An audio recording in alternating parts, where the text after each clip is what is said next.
The sun was streaming through the blinds of our new apartment, the one we were supposed to fill with a future together.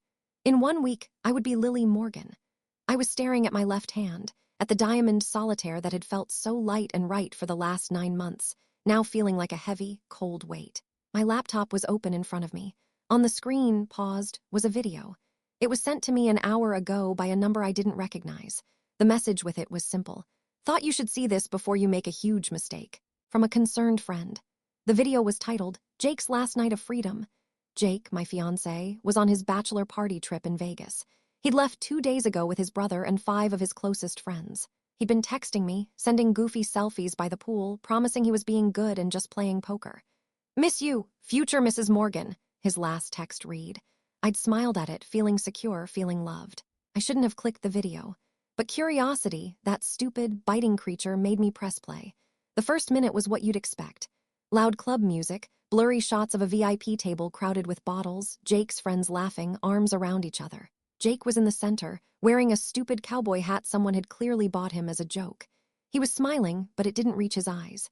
He looked thoughtful, almost sad amid the chaos. Then the camera, held by his best man Mark, swung closer. Okay, Jakey, bachelor party truth, no holding back. Mark slurred, shoving the phone closer to Jake's face.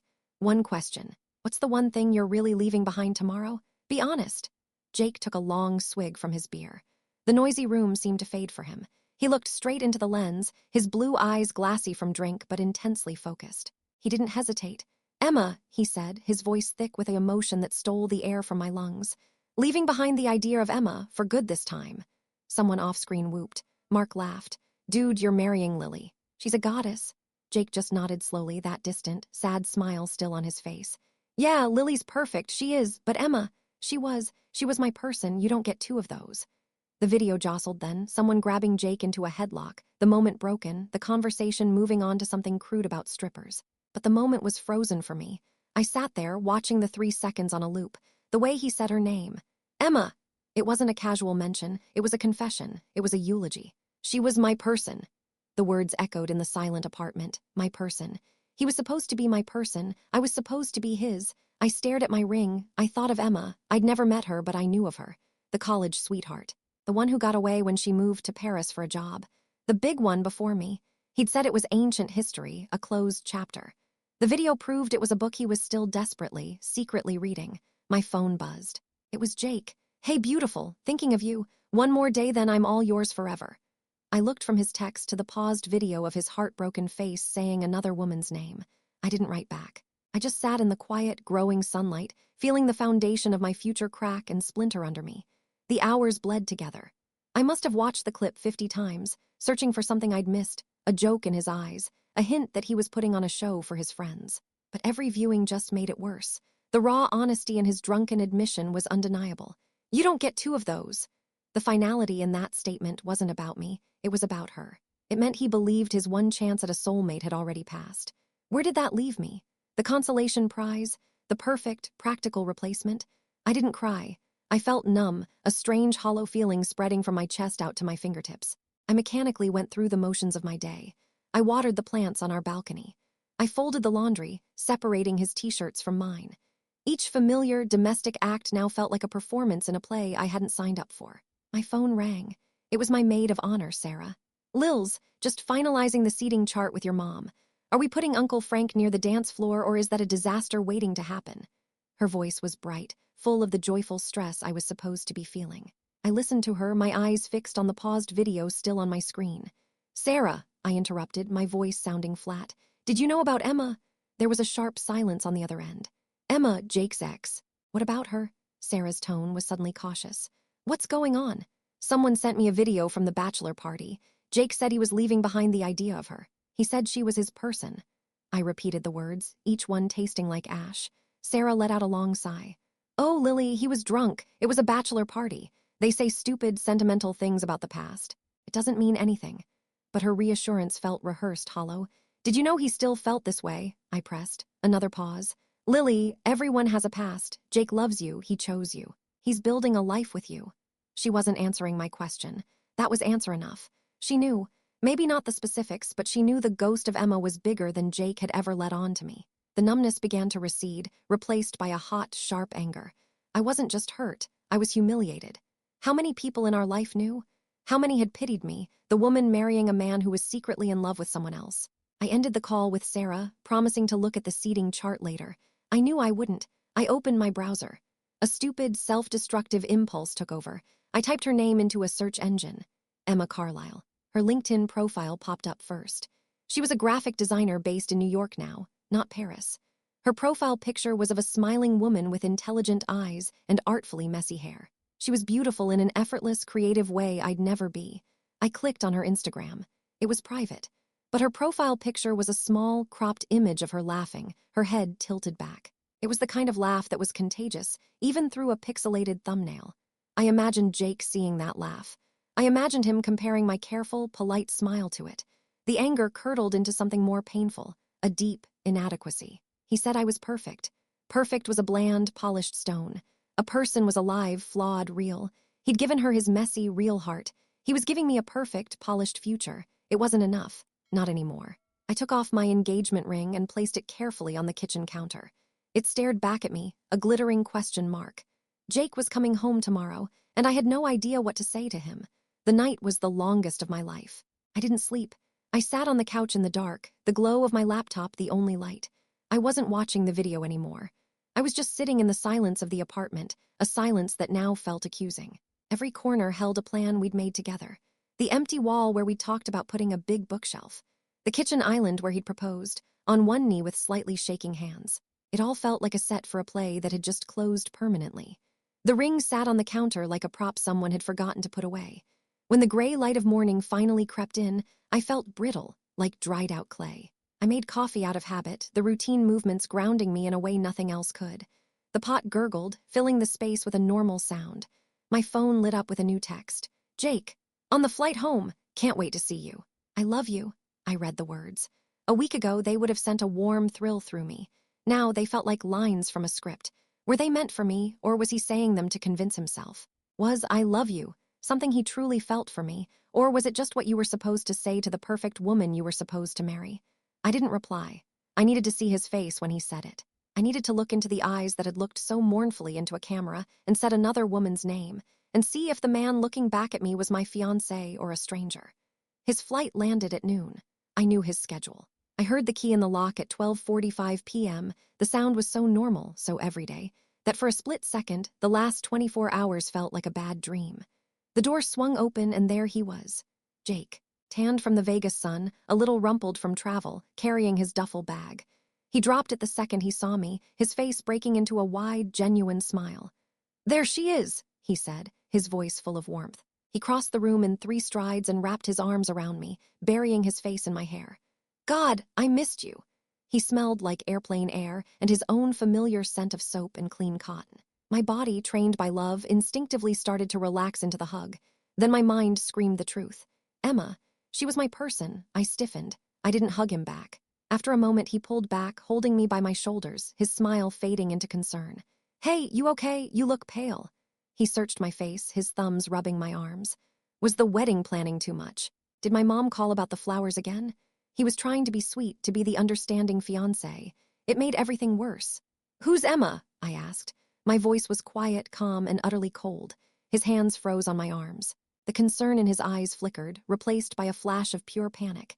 It was there and gone in a nanosecond, but I saw it. He recovered quickly, but his smile was now strained. Emma, my ex, from a million years ago. Why are you asking about her now? He tried to laugh, but it came out hollow. He dropped his hands from my shoulders and took a half step back, putting space between us. Someone sent me a video, I said, walking to the kitchen counter. I picked up my laptop, opened it, and turned it toward him. I didn't need to press play. The paused frame was enough, his face, filled with a poignant sadness, forever caught saying her name. From your last night of freedom. Jake's face went ashen. He stared at the screen, his jaw tightening. All the color drained from his Vegas tan. He looked from the laptop to me, his expression crumbling from shock to a desperate guilt. Lily, that was nothing. I was drunk out of my mind. Mark was egging me on. It was just stupid guy talk. He ran a hand through his hair, a nervous habit. It meant nothing. You said she was your person, I stated, not a question. You said you don't get 2 of those. What am I, Jake, the runner-up? No, God, no. He moved toward me, but I held up a hand, stopping him in his tracks. Lily, you are everything to me. You are my future. Emma is the past. I was just being sentimental and drunk, mourning my youth or something stupid. He was talking fast, his words tripping over each other. I love you, I'm marrying you.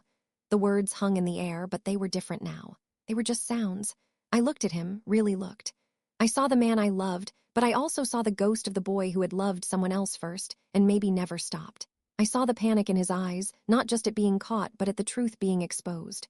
Do you still love her? I asked. The question was simple, direct, and it seemed to suck all the oxygen out of the room. He didn't answer immediately. He closed his eyes for a second, and when he opened them, they were filled with a tortured honesty I hadn't seen before. Lily, it's complicated. She was a big part of my life. But what I have with you is real. It's choice. I choose you every day. It wasn't a no. It was the worst kind of yes. A confirmation that the love was still there, living in some locked room in his heart. My own heart, which had been numb, suddenly cracked open, and a wave of such profound sorrow hit me that I had to lean against the counter for support. He was choosing me, but he was loving her. I was the choice. She was the feeling. I couldn't build a lifetime on being the sensible option. I can't, I whispered, more to myself than to him. Can't what? He asked, his voice tight with dread. I can't marry you. Saying it out loud made it real, and a strange sense of calm washed over the sorrow. The decision was made. The look on his face was one of utter devastation. Lily, please, don't do this. It was a mistake. A stupid, drunken mistake on a video. Our whole life is ahead of us. He was pleading now, his eyes glistening. I picked up the ring from the counter. It felt impossibly small, just a piece of metal and stone. I held it out to him on my flat palm. This belongs to someone who wants to be your only person, not your second one. My hand was steady. He stared at the ring, then at my face. He saw the resolve there, the finality. The fight seemed to leave his body. His shoulders slumped in defeat. He didn't take the ring. He just turned and walked slowly to the door he had entered so happily just minutes before. He picked up his duffel bag, his back to me. He stood there for a long moment, a silhouette of grief in our sunny doorway. Jake, I said. My voice was soft now, all the anger gone, leaving only exhaustion. I'm so sorry. He didn't turn around. He just opened the door and walked out, closing it softly behind him. The gentle click was the end of our story. I was left standing alone in the middle of our future, holding the glittering pieces of a lie in my hand. I didn't move for a long time after the door clicked shut. The silence in the apartment was absolute and heavy, pressing down on me from all sides. I was still holding the ring in my outstretched palm. My fingers slowly curled around it, the edges of the diamond biting into my skin. The physical pain was a welcome distraction from the hollow ache spreading through my chest. I walked to the small table by the door where we kept our keys and mail. I placed the ring there, right in the center. It looked small and lonely. A part of me wanted to throw it, to hear it skitter across the floor and vanish under a cabinet. But that felt too dramatic, too much like a scene from a movie. Our ending was quiet, not explosive. The next few days passed in a blur of painful logistics. I called Sarah first. She cried. I didn't. I just told her the wedding was off, to please start calling everyone on the list. I could hear the heartbreak in her voice, but also a thread of something else. Relief. It confirmed my suspicion that she, and maybe others, had seen what I'd been blind to. I called my parents. My mother was shocked, asking 100 questions I couldn't answer without falling apart. Did he hurt you? She kept asking. No, I said truthfully. He just loved someone else more. That silenced her. My father got on the phone, his voice gruff. Do you need me to come over? Do you need anything? That almost broke me. No, Dad, I just need some time. I didn't leave the apartment. Jake didn't come back. He texted once. I'm staying with Mark. Please, can we talk when you're ready? I didn't reply. What was left to say? He had been honest in the end in his own way. He'd confirmed the truth the video revealed. A conversation would only be him begging for another chance, and me trying to explain that his confession had broken something that couldn't be fixed. You can't unknow that you're someone's second choice. Instead, I packed. Not everything, not in a furious rush like I had imagined in my anger. I packed my things slowly, methodically. I started with my clothes, then my books, the small collection of ceramics I'd made in a class, my grandmother's quilt from the bed. I called the landlord and explained I would be breaking the lease. I offered to pay the penalty. I didn't care about the money. I needed to be gone from this place that smelled like him and echoed with the ghost of a future that was now just a discarded script. A week after he left, I was carrying the last box of my kitchen things to my car when a black sedan pulled up to the curb. The driver's door opened, and Jake got out. He looked terrible. He had dark circles under his eyes, and he hadn't shaved. He was wearing an old college sweatshirt I'd always loved on him. Seeing him felt like a punch to the stomach. Lily, he said, his voice rough. Please. Just 5 minutes. I put the box in the backseat of my car and closed the door. I leaned against it, crossing my arms. I didn't have the energy to fight or run. Okay. He stood a few feet away on the sidewalk, as if afraid to come closer. I'm so sorry, he began, the words pouring out. I'm sick over what I did. That video, it captured a moment of weakness, of stupid nostalgia. It wasn't my truth. You are my truth. What we built is real. I listened, but the words were just noise. Jake, I interrupted softly. Do you still think about her? He flinched. He looked down at his shoes, then back at me, his eyes tortured. Sometimes, he admitted, the honesty raw and painful. But it's just a memory. It's not a wish. I don't want her. I want you. But you love her, I said. It wasn't an accusation anymore, just a statement of fact we both finally acknowledged. He swallowed hard, his Adam's apple bobbing. A part of me probably always will, he whispered. It was my first big love. But Lily, love isn't just a feeling that happens to you. It's a choice you make every day. I choose to build a life. I choose to make a home. I choose you. Doesn't that count for more than some old feeling? There it was, the core of it all. He saw love as a choice and action. And he was right in a way. But for me, love had to be the foundation you built the choice on. It had to be the feeling first. I couldn't spend my life knowing that his deepest feeling, his definition of a person, was tied to someone in his past. I would always wonder if he was thinking of her when he laughed at my jokes, if he was comparing my touch to hers. It would have been enough for a while, I said, my own voice barely a whisper. Your choice, our nice life. But then we'd have a fight, or I'd get sick, or we'd just grow old and tired. And in those hard, quiet moments, I would have looked at you and wondered if you were wishing you'd held on tighter to the memory of her. I would have broken slowly over years. This way, it just hurts all at once. Tears finally filled his eyes. He didn't try to wipe them away. He just let them fall. He was mourning now, too. Not just losing me, but finally, truly, letting go of the fantasy that he could have both, the memory of a passionate past and a stable future. He was realizing he'd lost them both. I don't know how to live without you, he said, the confession ripped from him. You will, I said, and I believed it. He would. He had his memory of Emma to cling to. I had nothing but the empty space where our future used to be. There was nothing left. No more explanations, no more pleas. The silence between us was filled with the end of everything. I gave him a small, sad nod. Then I got into my driver's seat. He didn't move from the sidewalk. He just stood there, watching me, as I started the car. I didn't look back in the rearview mirror as I drove away from the apartment, from the life, from the man who had loved me as a choice, but loved another as his person. The first month was the hardest. I moved in temporarily with Sarah. The silence at her place was different. It wasn't filled with absence, just with the normal quiet of a friend's spare room. She let me be sad. She brought me tea and didn't ask questions when I stared at the wall for an hour. I returned the wedding dress. I sorted through gifts that had been shipped to my parents' house, writing polite, vague, change of plans notes to return them. Each task was a tiny amputation, cutting away a piece of the future I'd planned. I heard snippets about Jake through the grapevine.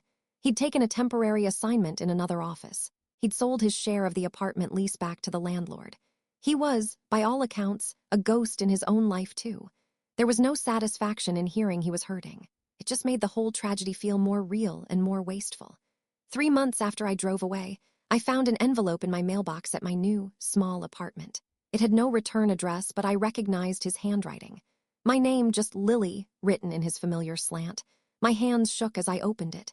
There was no letter, just a single printed photograph. It was a picture of the two of us, taken last summer on a hiking trip. We were both muddy, exhausted, and laughing so hard our eyes were scrunched closed. We looked wildly, messily, genuinely happy. On the back, he had written only 4 words. I'm sorry I forgot. I stared at it for a long time. He wasn't saying he forgot Emma. He was saying he forgot this.